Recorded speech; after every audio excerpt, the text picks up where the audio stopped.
అన్న విషయం మర్చిపోయారు క్లియర్ గా. ఒక 5 ఏళ్ల పాటు 2019 నుంచి 2024 వరకు కూడా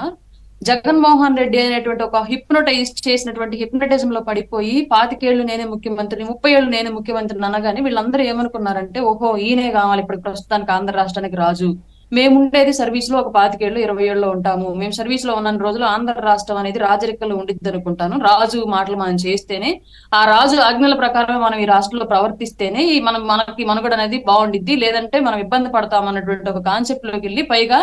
రాజు యొక్క బ్యాక్గ్రౌండ్ కూడా తెలుసు కాబట్టి ఎట్లాంటి ఫ్యాక్షనిస్ట్ మనుషులు ఎలా మాయమవుతారు, కుటుంబ సభ్యులైనా సరే ఎట్లాంటి గుండెపోట్లకి బాత్రూములకు గురవుతారన్న విషయం క్లియర్ గా తెలుసు కాబట్టి ఐఏఎస్ ఐపీఎస్ లకి తర్వాత వ్యవస్థలో ఉండే లోపాలను వాడుకొని ఏ విధంగా దొరలాగా బయట తిరుగుతూ ఉంటాడు, ఏ విధంగా అధికారంలోకి వస్తాడు అనేది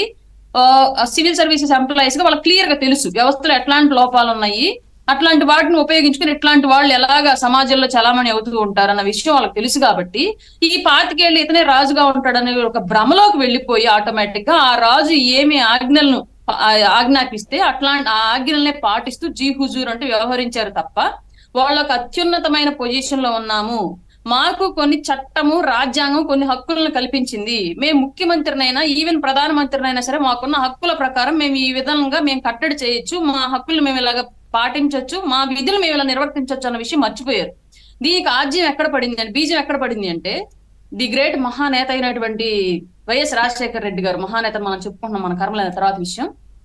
వైఎస్ రాజశేఖర రెడ్డి గారి విషయంలో సహకరించిన ఐఏఎస్లు ఐపీఎస్లు అందరికీ కూడా